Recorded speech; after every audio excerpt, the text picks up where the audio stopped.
Independent journalism is in peril. The rapid erosion of business models has deepened a crisis in the freedom and safety of journalists around the world.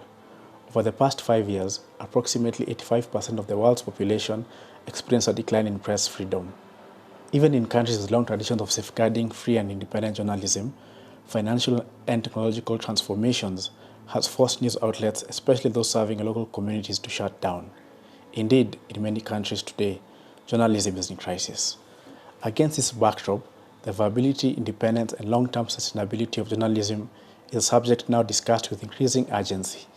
The value of journalism as a public good is a matter of increasing interest. In this week's episode of The Briefing, we speak to David Omwoyo, CEO of the Media Council of Kenya, to glean into his wisdom on the state of media in Kenya. The past few years, we started seeing a little sloppiness in the media when we realized we were getting to a country where we literally go for a full year without any investigative report in any of our media houses. That tells you that these guys have become too comfortable. Or then we end up in the normal regurgitated, he said, press conference journalism and all that. And while that is media that principally informs, the media then fails to bring all the salient issues because the media must always hold those in power to account. But when they get too close, when media and those in power get too close, and in power it means any power, you can be in power in government, you can be in power in the opposition. It means simply you are in a position of authority in whatever sense. When you get too close, then we start getting into boring media.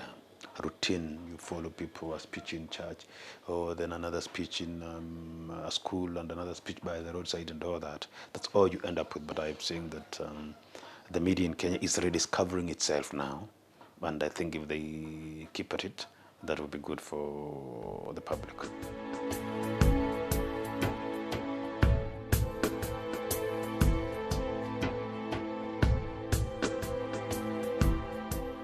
Yes, we have been here before, that is for sure. And media will always fight for its space. Naturally, all people in authority will try to control media.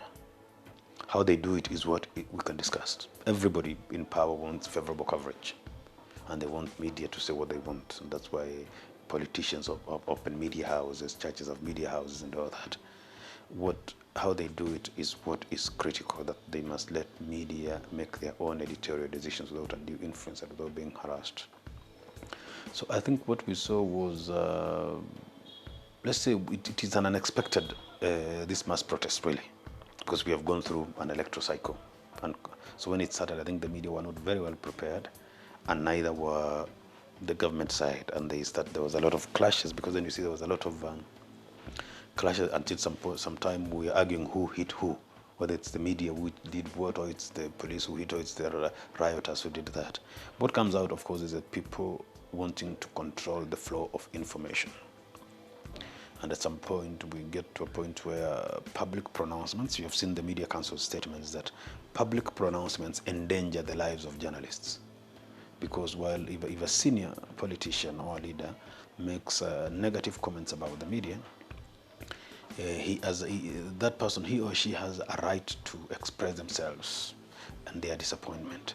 What we are not sure is about how do your supporters perceive your message. Sometimes it means attack them when you see them. They're bad people and all that. And that's why you see the Media Council is very, very strongly against public pronouncements against media. Not because we are gagging people, because the media also will annoy people from time to time. And actually the media exists largely to annoy, which is their work. And when you are annoyed, you are allowed to react. Is that what do your supporters perceive that to be? Most times they perceive that to be beat the guys of the media when you see them. And that's what gives us a lot of fear. That's why you see us saying no. Because I was challenged that you are gagging the people's right to express their disappointment in the media.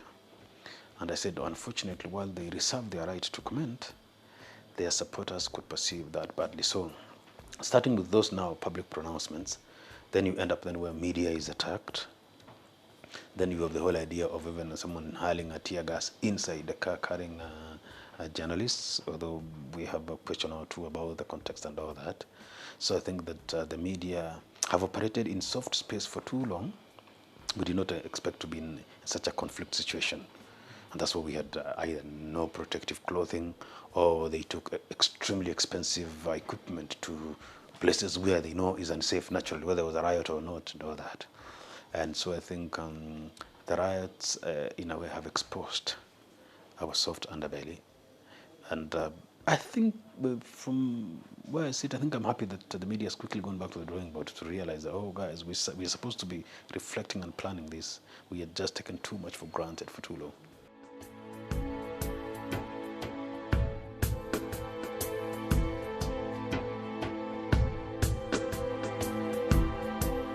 Recommendations can be many and varied. You need to understand that the media is facing a major onslaught, especially from the digital platform and the movement away of the monetization channels onto big tech. And so that when you want free, fair, vibrant media, someone must pay the bill. And so if the money goes away, we want to make it vibrant, but the people can't sustain. You can't afford the equipment, you can't pay for the signal and all that. So I would recommend a genuine discussion about reinvigorating media. I think the passion of journalism, you can feel it. The delivery methods, the sustainability of that is what we need to reflect about. And so I would say that we have honest discussions, look at strategic convergences, strategic collaboration. Media should not overcompete. I think they compete too much, even when it's unnecessary, ending up then spending too much money that they do not have.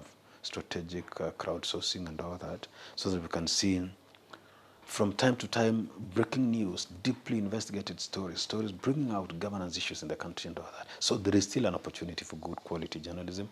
I think monitoring the recent 1 or 2 weeks, I think media is reimagining itself, and it's very good for a young democracy facing governance challenges like we are as a country, and several ethical issues. We need the media to keep hammering the truth so that people then realize that we need to be alert all the time.